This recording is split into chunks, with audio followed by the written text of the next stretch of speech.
네, 안녕하세요. 귀로 듣는 역사 이야기 이규환의 흔적의 역사 76회입니다. 예, 안녕하십니까. 예, 이번 주는 그 이규보라는 인물에 대해서 한번 해보려고 합니다. 예, 지난번에 뭐 고려시대 사경열풍이라든가 뭐 스타 강사 뭐 이런 거 얘기할 때 잠깐씩 언급한 뭐 좀 기억이 나는 분인 것 같은데요. 그 교과서로 배운 사람들은 이규보라면 고려시대 대문호 이렇게 기억을 할 텐데요. 예, 그렇습니다. 교과서를 잘 배운 분은 뭐 기억하겠지만 어떤지 모르죠. 네. 어쨌든 뭐 그분이 이제 뭐 대서사시라 그러는 동명왕편 뭐 이런 걸 지었고 생전에만 시만 한 8,000편 정도 지은 분이거든요. 그래서 그분 별명이 주필 이당백이었습니다. 주필 이당백이 뭐예요? 주필이라는 게 뭐 신문사 주필인 게 아니라 예. 그 달릴 주자 뭐 저기 붓필자 이렇게 갖고 이게 그 그러니까 붓이 굉장히 날아다니는 시기, 달리는 시기의 어떤 그런 거. 그 뭐 이당백은 뭐 당나라 천재 시인 중에 이태백이 있잖아요. 그래서 당나라의 이태백을 닮았다 이래 갖고 이제 이당백이라고 그랬고 아까 얘기했듯이 이제 붓이 뛰는 듯이 하여튼 휘날리면서 이제 글을 빨리 짓는다 해서 이제 주필이라고 한 거죠. 그 걸음이 빠르고 말이 빠르고 시를 빨리 짓는다 해서 삼첩, 우리가 왜 첩경이라고 해갖고 지름길을 하려고 할 때 빨리 간다는 의미죠.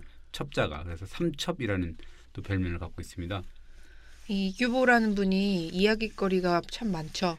예, 그렇습니다. 이분이 이제 호가 백운거사라고 하기도 하고, 근데 어릴 적에 이제 기동이라 그래서 아주 기이한 아이, 뭐 이런 어떻게 보면 이제 천재 아이 뭐 이런 거죠. 그러니까 그 옛날 나중에 그 최충원이라고 우리가 이제 무신정권 실력자잖아요.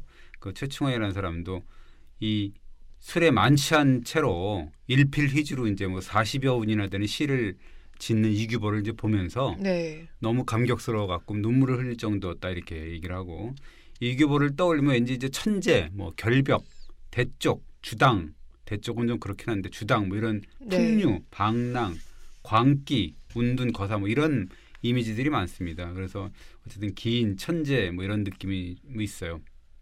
거의 다 찬양 일색이네요. 네, 그러니까 워낙 그 주옥 같은 작품을 많이 남겨서 그런 칭찬을 들을 자격이 있으신 거겠죠. 예, 이제 그렇죠. 그러니까 이제 그렇다 그러면 뭐 주제로 삼기가 좀 뭐 너무 찬양 일색이니까 그래서 약간 뭐 좀 이렇게 다른 측면도 있다라는 거죠.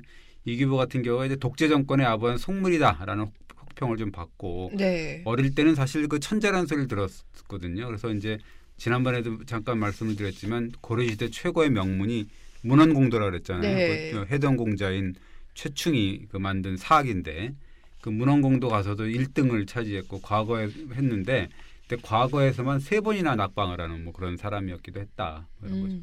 그런 면이 있었네요. 예, 그렇습니다. 그래서 이번 주가 이제 이규보 이야기를 좀 해보려고 그러는데 주제는 그 이제 사수생이라고 하죠. 과거 사수생 이규보의 뭐 어떻게 보면 궁색한 변명이랄까 뭐 이렇게 한번 정해볼까 합니다.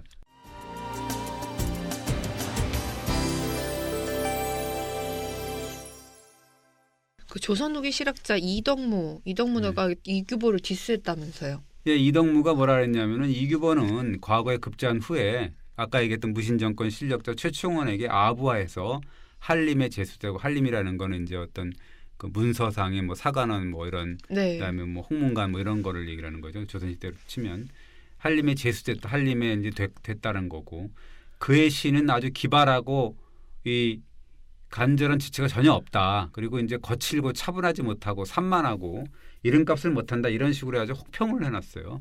너무 각박한 평 아닌가요? 예, 그렇습니다. 이제 어떻게 보면 인물됨을 가지고 이제 폄훼를 한 건데 단순한 폄훼라고 할기는 뭐하고 이규보의 자취를 좀 되돌아보면 그 이덕무의 뭐 인물평이 완전히 틀렸다라고 단정할 수는 없다라는 결론이 나오는데 어떻게 보면 인간 이규보를 표현한다 그러면 이제 전형적인 생활인 혹은 뭐 자신의 입신양명의 전력 투구한 어떻게 보면 보통 사람 뭐 이렇게라도 볼 수가 있다 이렇게 볼 수 있습니다. 어떤 면에서 그래요? 그 정리를 하자 그러면 어릴 때부터 이제 과거 합격에 목숨을 건 어떻게 보면 이 속물 같은 그런 느낌 그다음에 당대 명문사학에 입학을 했고 또 지난번에 잠깐 말씀드렸지만 개인 과외 교수까지 받았고 그러면서도 과거에는 3번이나 떨어지고 겨우 이제 합격해서 사수생이 된 거고 3전4개한 거죠. 그 어떻게 보면 이제 이동무 말 맞다나 그 이후에는 항맥, 인맥, 혈맥까지 동원해갖고 아주 그 구직 활동에 목을 맨 인물이고 그래서 그 어떻게 보면 이제 출세를 위해서 군부 독재에 끊임없이 이제 아부했던 속물이다라는 거죠. 군부 독재라면 아까 잠깐 말씀드렸지만 최씨 무인 정권, 그 최충원, 그다음에 아들인 최우 그 치하에서 이제 대를 이어 충성했다 이런 거죠. 그러니까 어떻게 보면 이제 어공 시절에 어떤 거의 했던 그런 사람들이라든가 아니면 지금 북한 정권에서 이렇게 아부하고 뭐 그런 사람이라고 볼 수가 있는 거죠. 대문호 이규보 그리고 아부꾼 이규보 게다가 또 과거 사수생 이규보라고 하니까 굉장히 상반된 이미지가 중첩돼 있네요. 예, 그렇습니다. 근데 지난번에 얘기해 주셨던 게 이규보가 어릴 때부터 영재 소리를 들었다면서요. 예, 이제 자신이 쓴 이제 동국 이상국집에 보면 연보가 나오거든요. 자기가 어떻게 살았다라는 연보가 이렇게 쭉 있는데 그 이제 그 2살 때 1169년에 책을 즐겨 가지고 놀고 손가락으로 이제 글자를 짚으며 읽는 신용을 했고 11살 때 이제 삼촌 친구들이 이규보의 시를 보고 탐복을 했다면서 이제 저 애는 과연 기동이구나. 기동이라는 게 아까 얘기했듯이 기이하다. 어린애가 진짜 완전 천재구나 이런 얘기를 들었어요. 당대 최고의 명문사 문헌공도에 입학을 했잖아요. 예, 그렇습니다. 그 아버지가 이윤수라는 분인데 14살 때 이제 영재 아들인지 자기를 이제 이규보를 당대 명문 사학인 문헌공도 지금으로 따지면 뭐 과학고등학교 정도 될까요? 굉장히 제일 가장 좋은 학교가 어딘지는 잘 모르겠는데 요즘엔 영재고입니다. 영재고인가요? 근데 거기를 간 잘 몰라요. 네. 담당이잖아요.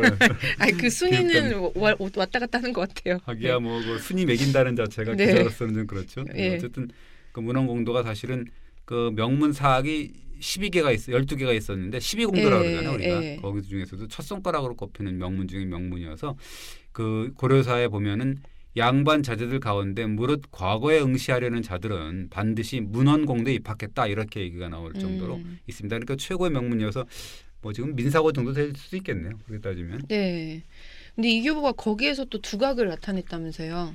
예, 그렇습니다. 문헌공도가 해마다 이제 여름철에 하과라 그래서 여름철 합숙 가회 같은 그런 개념의 어떻게 보면 그래서 개석을 했는데 이규보가 이제 이 하과에서 치르는 급작이라는 게 이제 그 모의고사 같은 거죠. 급하게 치르는 모의고사에서 거푸 1등을 차지했는데 거기서 지난번에 잠깐 말씀드렸지만 각족부시라 그래갖고 촛불에 눈금을 그어놓고 뭐 촛불이 이제 불에 타들어갈 때 그 눈금까지 타들어갈 때까지 시를 짓는 거니까 굉장히 빠르고 이제 그 시간을 정해놓고 짓는 시험 이거에서 2년 연속으로 1등을 차지했다라고 기록이 있습니다. 근데 이 급작 각족부시라는 게 지금으로 치면 과거 대비 쪽집게 모의고사 같은 거예요? 그러니까 이제 지금으로 치면 수능 모의고사 거기서 이제 2년 연속 1등을 차지했다 그러니까 전국 1위라고 보는 거죠. 그럼 가문에서 기대가 엄청났겠네요. 예, 그렇습니다. 뭐 얼마나 뭐 그랬겠습니까? 아버지 가문 자체가 이제 좀 향리 가문이어서 그 과거로 이제 목을 맨 그런 상태였겠죠. 그래서 1183년에 그 아버지가 이제 수원 수령으로 발령을 받는데요. 그 아버지가 아들을 개경에 남겨놓고 이제 임지로 떠납니다. 어떻게 보면 이제 기러기 아빠 비슷하게 되나요? 뭐 아니 기러기 아들이 되는지를 모르겠지만 그래서 이제 그 한 5월에 열리는 그 과거라는 게 국자감시라 그래서 우리 지금으로 따지면 그 이 생원 진사시 그 예비고사 같은 그런 거죠. 그걸 합격해야 그래도 좀 양반의 체면이 좀 쓰는 거죠. 그래서 이제 대과에 그 응시할 수 있는 자격을 받는 거죠. 그래서 이제 아버지가 아들의 합격을 위해서 개인 과외 선생까지 붙인 거죠. 그래서 이제 그렇게 과거에 임박을 해서 이제 과외를 구한 거니까 아마 쪽집게 과외가 아니었을까 이렇게 이제 생각이 됩니다. 그럼 그의 과거에서 이제 합격을 했어야 되잖아요. 모의고사 2년 연속 1등을 했다면. 예, 그렇습니다. 당연히 이제 뭐 서울대 1등으로 뭐 형되거나 아니면 그 뭐 행정고시나 사법고시 수석 합격을 해야 되는 그런 상황이었는데 16살 때인데 그때가 이제 보기 좋게 낙방을 했죠. 근데 그 과거 시험이라는 게 대과 그 예부시라고 하는 대과도 아니고 일종의 예비고사 국자감시였다면서요? 예, 아까 이제 말씀을 잠깐 드렸듯이 그런 건데요. 이게 예비고사 같은 거죠. 그러니까 이 장원급제도커녕 거기서 뭐 합격도 못했으니까 굉장히 완전 이제 대망신인 거죠. 개망신한 거죠. 그러니까 지금으로 따지면 아까 얘기했듯이 민사고라든가 뭐 영재고 이런 데서 1등을 한 친구가 서울대라든가 뭐 아니면 뭐 저희 사법고시나 이런 데 낙방을 한 격이니까 이게 뭐 어떻게 보면 굉장히 망신이라고 볼 수가 있는 건데 그리고 예비고사에 떨어진 셈이니까 굉장히 좀 충격적인 거죠. 옛날에도 경기고등학교 나와갖고 옛날에 예비고사를 봤었거든요. 저희 때만 예비고사를 봤었는데 예비고사에서 그러니까 이 낙방한 경기고등학생도 있긴 있었어요. 옛날에도.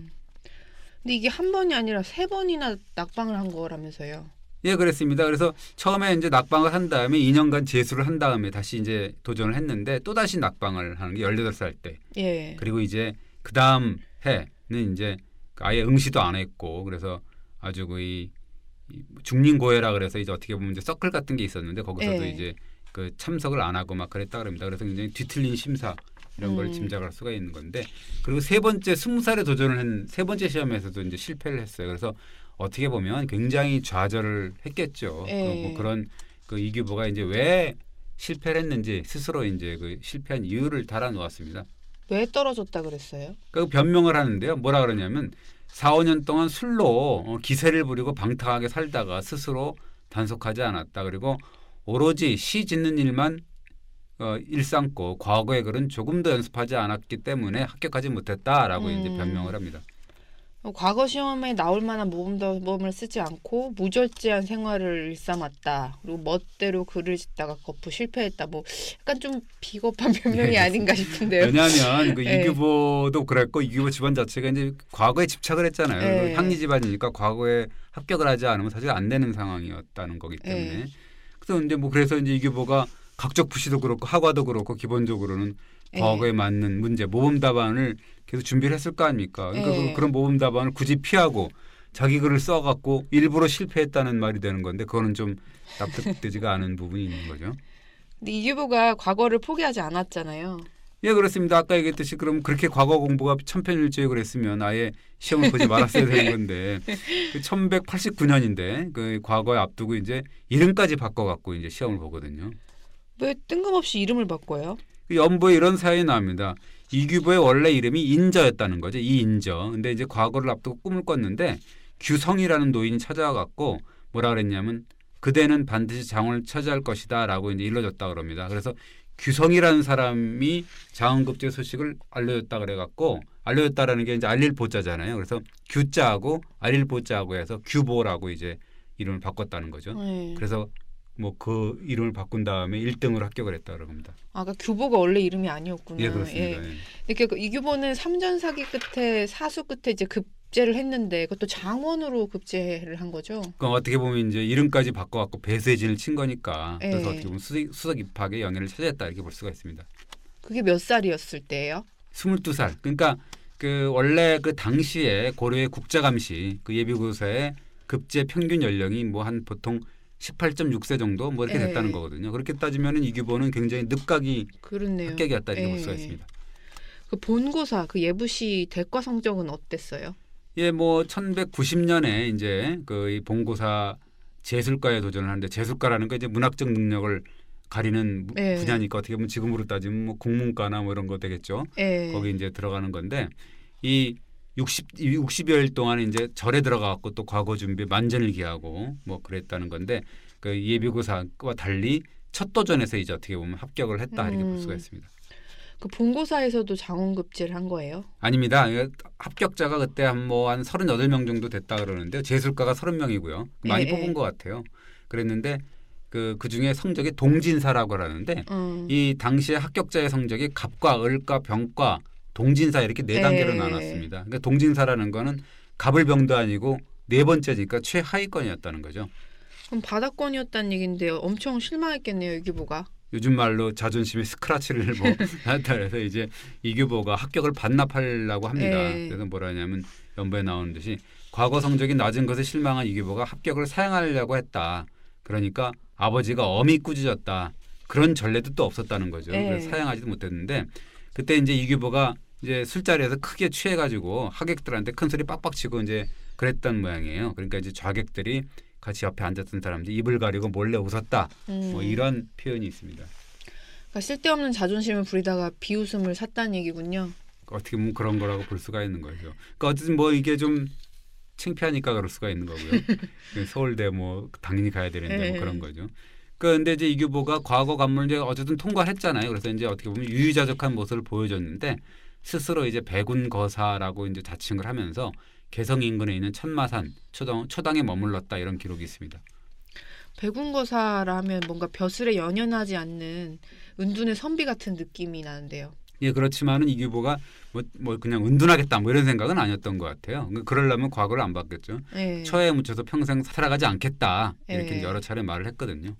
하긴 뭐 애초부터 은둔자의 삶에 만족을 할 스타일이었으면 뭐 특별과외도 안 하고 쪽집게도 안 하고 그렇게 사교육에 매달리면서 과거 합격에 매달리지 않았겠죠. 그렇습니다. 그러니까 요즘 말로 이제 좋은 말로는 거사생활, 나쁜 말로 이제 백수생활을 이제 3년을 하게 되는 건데요.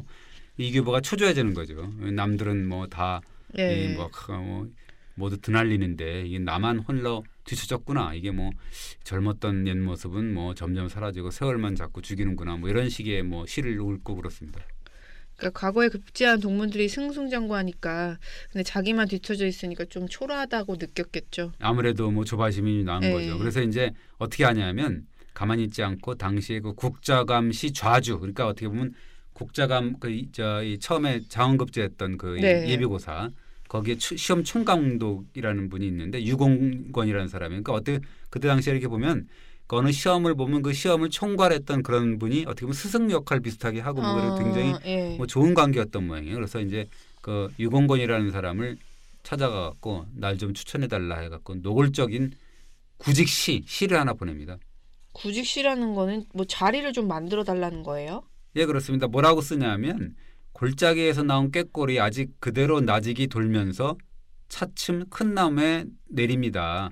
이 금님의 버들에 의탁하고자 하는데 원컨대 긴 가지를 하나 빌려주소서 이렇게 하거든요. 그러니까 긴 가지를 하나 빌려달라는 말은 나를 명종 임금에게 추천 좀 해달라라는 소리가 되는 거죠.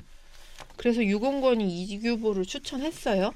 예, 그랬습니다. 이제 뭐 명종한테 이제 이규보를 추천을 했는데 여의치는 않았나 보죠. 그러니까 이규보를 보고 이제 미치광이니까 어떻게 보면 잘난 척 많이 하고 어떻게 보면 쥐뿔도 없으면서 뭐 성적은 나쁘면서 이제 머리 좋다고 왜 까불고 뭐 그랬을 거 아니에요. 어떻게 보면 나쁜 말로 보면 미치광이라고 손가락질하는 무리가 있었고 그래서 명종 임금이 그 얘기를 듣고 이제 임용을 하지 않았다 그러는데 이 이규보가 이제 그 말을 또 그냥 포기하지 않고 몇 년 뒤에 판이부사 조영인 등 4명에게 이게 뭐라 그러냐면 지방간이라도 좋으니까 시험 삼아 벼슬 한 자리 내달라라는 또 시까지 보냅니다.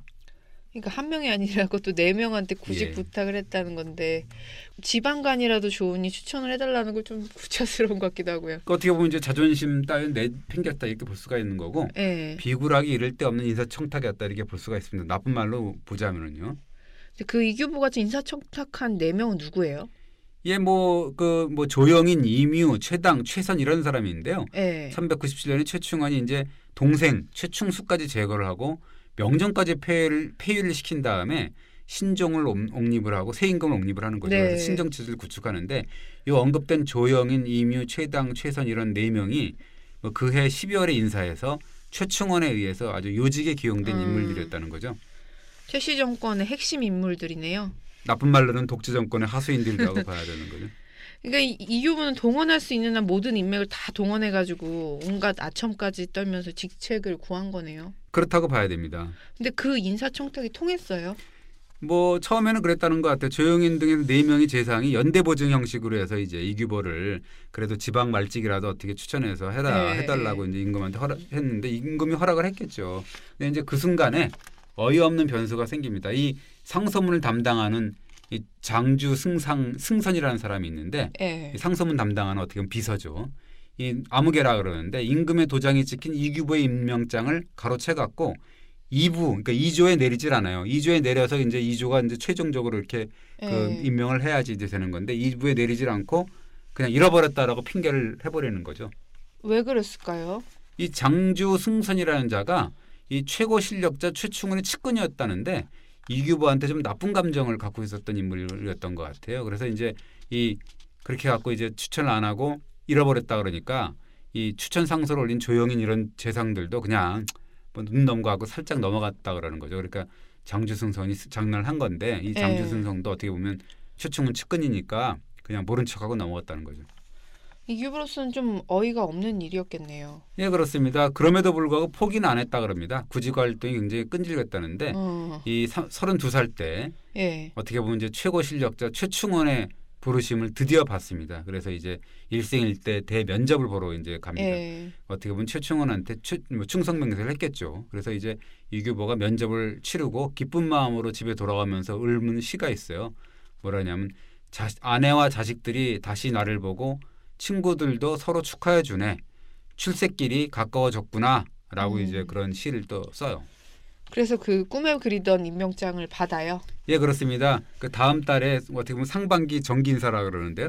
그 전주 목사로 임명이 되는데 32살입니다.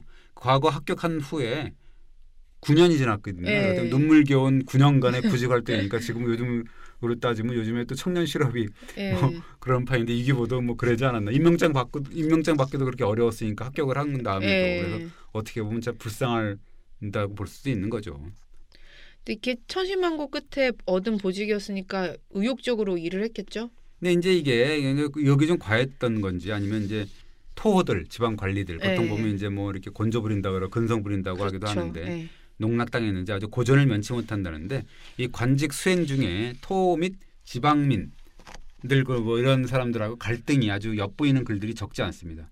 어떤 내용으로 갈등이 생겼다는 거예요? 예, 뭐 이렇게 동국 이상국지 연부에 보면 이렇게 나와요. 공이 그러니까 이규보가 전주를 다스릴 때 통판낭장 아무개가 탐욕스러웠고 방자했다. 그래서 이규보가 굽히지 않으니까 공물을 둘러싸고 여러 차례 노여움을 샀다는 거죠. 그래서 이 통판이라는 애가 사람이 분함을 이기지 못하고 교묘한 중상모략으로 이규보를 아주 그냥 이게 굉장히 나쁘게 만들었다라고 했죠.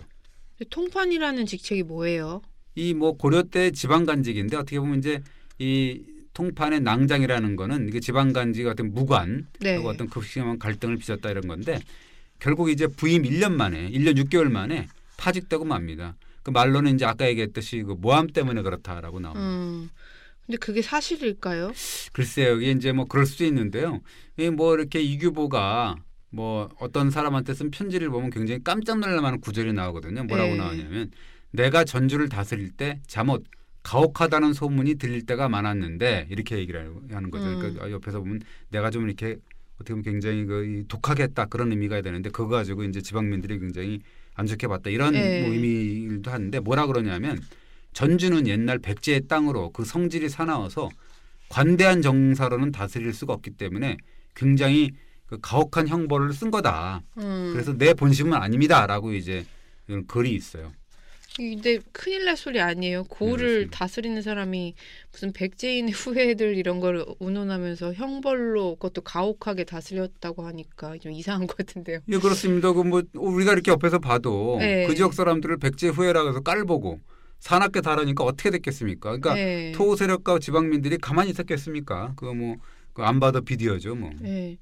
그러니까 이규보의 책임이 만만치 않았다는 뜻 같은데요. 뭐 기득권 지키려는 지방 토들도 사실 문제는 있었겠지만 그 사실 지역민들 가지고 편견 가지고 이제 백성을 다스렸던 이규보도 어떻게 보면 그 이 지방민을 다스리는 입장에서는 책임을 면키 어렵다라는 생각이 듭니다. 어쨌든 또 이규보는 좌절했겠네요.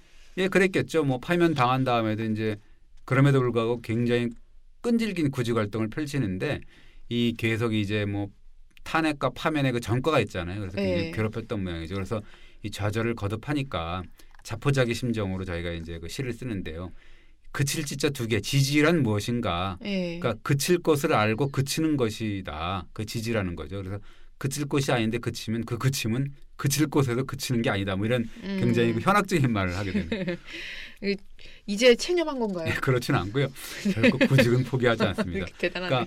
그러니까 48살인데 그때 이제 정원이라고 그래서 육품 굉장히 어떻게 보면 48살이 육품이면 굉장히 낮은 벼슬이잖아요. 그거를 이제 하는데 그 어떻게 보면 그 정원이라는 자리는 사실 중요한 자리예요. 뭐냐면 사관원 자리거든요. 조선시대. 임금과 고관 대작들의 잘못을 시시비비를 가리는 어떻게 보면 사정기관의 어떤 공무원이어서 어떻게 보면 청요직 중에 청요직이죠. 그래서 이 강간이 되면은 푸른 소매 관복을 입고 이 사절들의 인도를 받아갖고 길을 나서는 그런 아주 굉장히 좋은 자리고 하급 관리들이 이제 그 말에서 내려서 인사를 드려야 되는 그분 좀 뭐 지금 하급인데 굉장히 그 명예는 높았던 그런 관직에 들어섭니다. 그게 48살이에요. 근데 그렇다 해도 48살의 육품 정원이면 너무 늙은 거 아니에요? 예, 그래서 이제 사람들이 늙은 정원이라 해서 그걸 우리가 뭐 60에 능참봉 뭐 이렇게 뭐 우리가 표현하잖아요. 이렇게 예. 손가락질을 하고 뭐 이렇게 했다는데 개의치 않았다는데요. 처음 출근하던 날에 이규보가 이 서대라 그래서 이제 관복을 입으면 허리띠 같이 이렇게 딱 이렇게 차는 게 있잖아요. 그래서 사극에서 보는 그런 허리띠를 서대라 그러는데 그 서대를 두르고 출근하는 어떤 벅찬 심정을 시로 읊어요. 뭐라 그러냐면 서대를 바라보기만 했던 날들이 얼마나 되었던가. 마침내 때가 와서 내 몸에도 서대를 지녔구나. 앞에서 보면 차이가 없지만 뒤에서는 눈부시다. 뒤에 뭐 이렇게 뭐가 있나 보죠. 그래서 다른 사람이 되었구나라는 그런 어떤 감격스러운 그런 시를 읽습니다. 이게 얼마나 관복을 입고 싶었으면 이런 글을 남겼을까요? 뭐 상상이 가는 거죠. 그러니까 어린아이처럼 뻐기면서 좋아하는 그런 48살의 이규보의 모습 이런 걸 보면 좀 그런 건데요. 달리 말하면 그만큼 뭐 순진하다고 할 수 있을까요? 이때 이규보의 관직 생활은 순탄했어요. 파란반장했다는 건데요. 그중에 이 이후에도 이제 면직, 복직, 탄핵, 면직, 뭐 유배성, 좌천 이런 식으로 곡절을 겪었는데 이제 그 최충원이 죽고 이 최우라는 사람이 든든한 후원자거든요. 그 아들이 등장을 하니까 탄탄대로를 달리게 됐다는 거죠. 최우가 최충원 아들이라는 거죠? 네, 그렇습니다. 그 뭐 이규보의 재능을 높이 샀던 것 같아요. 그래서 최우하고 이규보는 일화가 있습니다. 어떤 일화예요? 그 최충원 생전인데 1213년인데 최우가 이제 아버지 최충원한테 이규보의 시를 한번 그 보라. 잘 쓰는 분이니까 추천을 한 거죠. 그러니까 이제 최우가 이런 대목이 나옵니다. 최우가 최충원한테 이규보의 재주를 한번 시험해 보라고 권했다. 최충원은 이규보를 굉장히 못마땅하게 여겼지만 아들이 뭐 두세 차례나 권하니까 마지못해서 이규보를 불렀다.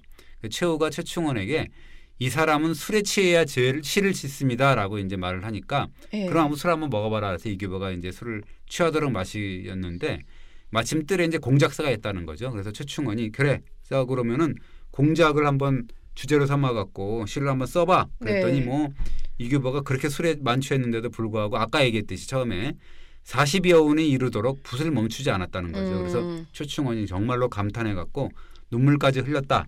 이렇게 나옵니다. 그야말로 일필휘주로 시를 지었다는 얘기네요. 예, 얼마나 대단한 시였으면 그 실력자인 최충원이 그렇게 눈물까지 흘렸겠습니까? 어쨌든 이규보가 이제 그 최충원의 아들 최우 비호 속에 이제 승승장구하는데 뭐 여러 가지 보문각 대제라든가 쭉 해서 이제 4품, 3품 이런 식으로 이제 승승장구하게 됩니다. 근데 위기도 있었다면서요? 예, 어떻게 보면 이제 그놈의 술버릇 때문인데 이규보가 굉장히 술을 많이 잘 먹거든요. 그리고 술과 시마라 그래요. 시마하고 뭐 주마라 그러는데 마는 뭐냐면 마가 꼈다라는 그런 의미. 그래서 아주 그 버릇이 지금으로 따지면 마니아, 술고래 뭐 이런 거죠. 그런 술버릇 때문에 그러는 건데 우리가 잘 아는 팔관회라는 게 있잖아요. 그래서 팔관회 자리에서 임금이 내리는 술을 넙죽넙죽 이제 받아 먹고 그래서 이제 그만 꼬꾸라졌다 그러는 거죠. 그러니까 임금 앞에서 이제 부축을 받고 막 퇴장하니까 얼마나 그 꼴사나운 짓이었겠습니까. 그래서 이제 이 대관들이 또 굉장히 탄핵을 했겠죠. 하여튼 최우가 이규보를 또 무한 신뢰하니까 덮어줍니다. 그러니까 이제 임금이 10,000번의 죽임을 내리도록 달게 받아야 된다. 그러나 이제 넌 이제 용서해 준다라고 하는 거죠. 그래서 이제 이규보가 뭐라 하냐면 각하께서 내 잘못을 덮어주니까 용서해 줬으니까 나는 정말로 이 평생을 은혜를 갚겠습니다라고 이제 얘기를 합니다. 이 정도로 최우가 이규보의 엄청난 후원자였다는 거네요. 예, 그렇습니다. 이제 이규보가 69살 돼서 이제 퇴직을 청하는 그걸 이제 걸사표라고 하거든요. 그걸 이제 나는 이제 퇴직을 합니다. 사표를 내리는 거죠. 사표의 변을 하는 거죠. 그러니까 이제 고종임금이 발려를 하니까 이규보가 위독하다는 핑계를 댑니다. 그러니까 이제 최우가 다시 발려를 해요. 다시 나서서. 그럼 뭐라 하느냐면 이규보 당신은 호적 나이를 줄이지 않았냐. 아직 그만둘 때가 아니니까 출근하라는 거죠. 어떻게 보면 이제 얼마나 끔찍하게 생각을 했으면 호적까지 고쳐갖고 호적 나이까지 우러나면서 사표를 반려했다. 뭐 이렇게 볼 수가 있는 거죠. 이규보의 삶을 보니까 안타까운 대목이 많네요. 그 출세를 할 생각을 안 하고 그냥 유유자적하면서 재능만을 발휘했다면 좋지 않았을까 이런 생각도 들고요. 예, 그렇습니다. 어떻게 보면 이제 그 과거에 합격하고도 9년간이나 관직을 오르지 못했으니까 그때 이제 백운거사 시절이었거든요. 그때 동명편이라든가 뭐 개원, 천호영, 사시 뭐 이런 300운시에서 역사의 길이 남을 역작을 남겼거든요. 어떻게 보면 그 불우한 시절을 작품으로 승화한 거죠. 우리가 배운 것처럼 많은 사람들이 이 불우했던 시절에 불우의 역작을 남기잖아요. 사마천의 사기도 그렇고요. 예, 그렇습니다. 저도 뭐 그 약간 그런 점이 있습니다. 뭐 예를 들면 방 붙었는데 뭐 좀 이렇게 마음에 안 드는 부서 갈 수도 있잖아요. 그때는 더 노력을 해갖고 책을 쓴다든가 뭐 다른 기획을 한다든가 그렇게 해갖고 했는데. 제가 새겨들어야 될 얘기네요. 10번 중에 한 7, 8번은 사실 마음에 드는 부서에 못 갈 가능성이 많거든요. 그렇죠. 예. 그런데 실망하거나 그러지 말고 거기서 예. 또 그 나름대로 또 찾아가야 되는 거죠. 그래서 그 뭐 괜히 이게 제가 사실 농담처럼 얘기했지만 네. 그건 아닌 것 같아요. 왜냐하면 사마천 같은 경우도 궁용을 당했는데도 사기를 썼지 않습니까? 그 사마천뿐만 아니라 뭐 주나라 문왕이 뭐 주역이라든가 공자 춘추라든가 잘 아는 그 초나라의 그 이제 그 애국시인 구런의 이소, 예. 그다음에 뭐 손자의 손자병법, 그다음에 한비자의 세난, 고분, 그다음에 여불이라는 사람의 여시춘추 이런 것들이 전부 정말 저자들이 불우했고 물먹었고 굉장히 그 죽음의 위기에서 예. 빠졌고 뭐 이랬을 때 다 완성시킨 아주 그 불의 역작들이거든요. 그러니까 어떻게 보면 이런 거를 다 발분의 역작이라고 하는 건데요. 예. 그래서 이제 그 힘들 때나 어려울 때는 이렇게 좋은 작품으로 또 이 자기가 새겼던 것도 분을 예. 그 작품으로 이게 발현하는 그런 게 좀 있거든요. 그렇다면 만약 이규보가 평생 초화에 묻혀서 비분 관계하면서 발분의 저작만을 썼으면 어땠을까요? 지금보다 더 무시무시한 역작들을 많이 남기지 않았을까요? 뭐 그렇습니다. 그러니까 당연히 그럴 수도 있다는 안타까움은 드는 건데요. 네. 반면에 또 이런 생각 듭니다. 그러니까 뭐 한 번 묻겠다. 예. 죄 없는 자가 이제 이규보한테 돌을 던져라. 뭐 마찬가지죠. 뭐 그 보통 사람들이 사실 그러기가 쉽지 않지 않습니까? 그렇죠. 이 과거라는 게 뭐예요? 그때 뭐 이규보가 또 사실은 뭐 이 향리의 아들 출신이기 네. 때문에 이 관직이 최고의 가치라고 여겼던 풍토니까는요. 네. 그래서 어떻게 보면 일가의 안녕은 내 평생 글이나 짓고 살고 뭐 이런 것들이 과연 뭐 지고지순한 선이었냐 이렇게 네. 또 따지면 또 그렇죠. 사람은 인정 욕구가 정말 크니까요. 네, 그렇습니다. 그러니까 함부로 이제 캐도남마로 재단할 것은 아니라는 생각이 듭니다. 예, 그렇습니다. 그래서 중요한 거는 이규보가 너무도 많은 자기 글을 너무 많이 네. 남겼어요. 그러니까 동국 이상국집에 나타나는 뭐 전해진 뭐 2000여 편 글을 보면 너무 자기 속내를 그렇게 꾸밈없이 그냥 속속들이 써갖고 예. 너무 솔직하게 보여주니까 이제 너무 자기 패를 많이 보여준 거죠. 어떻게 보면 예. 그게 어떻게 보면 이규보의 실수가 아니었느냐. 그래서 그런지 하여튼 이규보가 70살 접어들 때 이제 다음과 같이 씁니다. 뭐라 그러냐면 60여 년 세월의 부침이 이 한 몸에 담겼는데 무릇 내 자손들은 이 못난 내 모습을 비우지 말고 단지 그 마음만 전해주면 조상들에게도 욕됨이 없으리라 이렇게 얘기합니다. 네. 그러니까 이 저 책 뭐 이런 모든 그 어떤 작품에 자기의 모든 패를 너무 많이 보여준 게 어떻게 보면 이규보의 잘못이다 이렇게 볼 수가 있습니다. 그럼에도 불구하고 이규보 때문에 우리가 그의 시를 보면서 그 예. 당시의 상황이라든가 그 사람의 굉장히 숨김없는 모습을 보였기 때문에 이규보로서는 정말로 대단한 일을 했다라고 볼 수가 있다는 생각이 들면서 이번 주 주제를 마치겠습니다. 네, 감사합니다. 네, 고맙습니다.